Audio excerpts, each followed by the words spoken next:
সদৌ শিৱসাগৰ জিলা অনুসূচিত জাতি ছাত্ৰ সন্থা আৰু সদৌ অসম অনুসূচিত জাতি মহিলা ঐক্য মঞ্চ এই দুইটা সংগঠনে আজি যৌথভাৱে প্ৰয়াত বীৰেন চন্দ্ৰ দাসদেৱৰ শ্ৰদ্ধাঞ্জলি ৰাজহুৱা শ্ৰদ্ধাঞ্জলি অনুষ্ঠানটো আয়োজন কৰিছিলে আৰু আমি তাত উপস্থিত আছোঁ।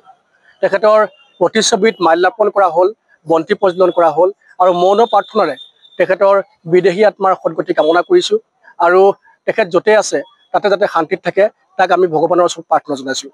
আৰু ইয়াৰ লগতে সমান্তৰালভাৱে ক'ব লাগিব যে বীৰেন দাসদেৱ সমগ্ৰ অসমৰ অনুসূচিত জাতি আৰু সমগ্ৰ অসমৰ অসমীয়া জাতি কাৰণে আচলতে তেখেতে বিভিন্ন ধৰণৰ কাম কৰি গৈছে আৰু তেখেতে অনুসূচিত জাতি ত্ৰাণকৰ্তা বুলি ক'লেও আমি ভুল কৰা নহ'ব।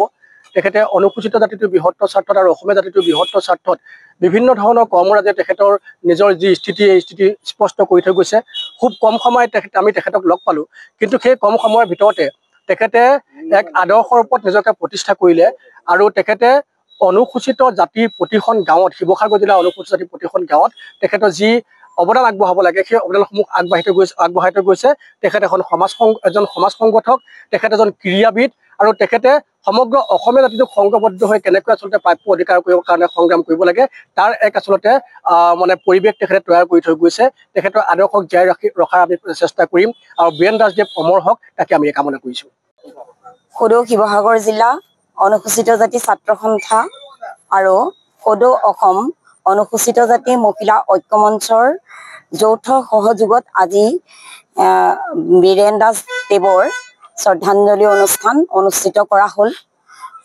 বীৰেন দাসদেৱ এজন এনেকুৱা মানুহ আছিলে যিজন মানুহ এজন সমাজ সংগঠক আৰু লগতে নিস্বাৰ্থভাৱে কাম কৰি যোৱা এজন মানুহ আৰু মহিলাসকলৰ হকে ছাত্ৰ ছাত্ৰীসকলৰ হকে কাম কৰি যোৱা এজন মানুহ আছিলে, যিজন মানুহৰ কৰ্মৰাজি আমি ভাষাৰে বুজাব নোৱাৰো। তেনেকুৱা এজন মানুহক হেৰুৱাবলৈ পাই আমি অনুসূচিত জাতি মহিলাসকলেই নহয় সমগ্ৰ অসমীয়া জাতিৰ বাবে এটা বহুত ক্ষতিপূৰ্ণ হৈছে বুলি মই ভাবোঁ আৰু লগতে তেখেতৰ মৃত্যুত আমি বহুত মৰ্মাহত আৰু তেখেতৰ বিদেহী আত্মাৰ সদ্গতি কামনা কৰি ভগৱানৰ ওচৰত আমি প্ৰাৰ্থনা জনাইছোঁ।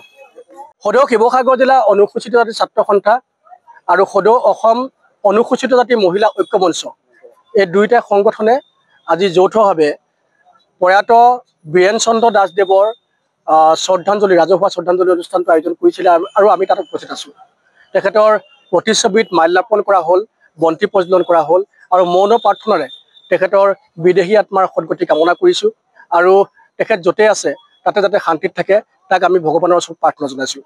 আৰু ইয়াৰ লগতে সমান্তৰালভাৱে ক'ব লাগিব যে বীৰেন দাসদেৱ সমগ্ৰ অসমৰ অনুসূচিত জাতি আৰু সমগ্ৰ অসমৰ অসমীয়া জাতি কাৰণে আচলতে তেখেতে বিভিন্ন ধৰণৰ কাম কৰি গৈছে আৰু তেখেতে অনুসূচিত জাতি ত্ৰাণকৰ্তা বুলি ক'লেও আমি ভুল কৰা নহ'ব। তেখেতে অনুসূচিত জাতিটোৰ বৃহত্তৰ স্বাৰ্থত আৰু অসমীয়া জাতিটোৰ বৃহত্তৰ স্বাৰ্থত বিভিন্ন ধৰণৰ কৰ্মৰাজিয়ে তেখেতৰ নিজৰ যি স্থিতি এই স্থিতি স্পষ্ট কৰি থৈ গৈছে। খুব কম সময়ত আমি তেখেতক লগ পালোঁ, কিন্তু সেই কম সময়ৰ ভিতৰতে তেখেতে এক আদৰ্শৰ ওপৰত নিজকে প্ৰতিষ্ঠা কৰিলে আৰু তেখেতে অনুসূচিত জাতিৰ প্ৰতিখন গাঁৱত শিৱসাগৰ জিলাৰ অনুসূচিত জাতিৰ প্ৰতিখন গাঁৱত তেখেতৰ যি অৱদান আগবঢ়াব লাগে সেই অৱদানসমূহ আগবঢ়াই থৈ গৈছে। তেখেত এজন সমাজ সংগঠক, তেখেত এজন ক্ৰীড়াবিদ আৰু তেখেতে সমগ্ৰ অসমীয়া জাতিটোক সংঘবদ্ধ হৈ কেনেকৈ আচলতে প্ৰাপ্য অধিকাৰ কৰিবৰ কাৰণে সংগ্ৰাম কৰিব লাগে তাৰ এক আচলতে পৰিৱেশ তেখেতে তৈয়াৰ কৰি থৈ গৈছে। তেখেতৰ আদৰ্শক জীয়াই ৰখাৰ আমি চেষ্টা কৰিম আৰু বীৰেন দাসদেৱ অমৰ হওক তাকে আমি কামনা কৰিছোঁ। সদৌ শিৱসাগৰ জিলা অনুসূচিত জাতি ছাত্ৰ সন্থা আৰু সদৌ অসম অনুসূচিত জাতি মহিলা ঐক্য মঞ্চৰ যৌথ সহযোগত আজি বীৰেন দাসদেৱৰ শ্ৰদ্ধাঞ্জলি অনুষ্ঠান অনুষ্ঠিত কৰা হ'ল। বীৰেন দাসদেৱ এজন এনেকুৱা মানুহ আছিলে যিজন মানুহ এজন সমাজ সংগঠক আৰু লগতে নিস্বাৰ্থভাৱে কাম কৰি যোৱা এজন মানুহ আৰু মহিলাসকলৰ হকে ছাত্ৰ ছাত্ৰীসকলৰ হকে কাম কৰি যোৱা এজন মানুহ আছিলে, যিজন মানুহৰ কৰ্মৰাজি আমি ভাষাৰে বুজাব নোৱাৰো।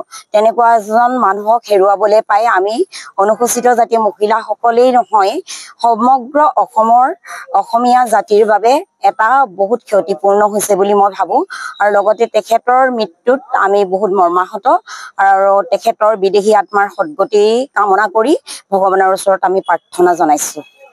যিকোনো খবৰৰ বাবে যোগাযোগ কৰক 7099017330 লগতে 7099017110 নম্বৰত।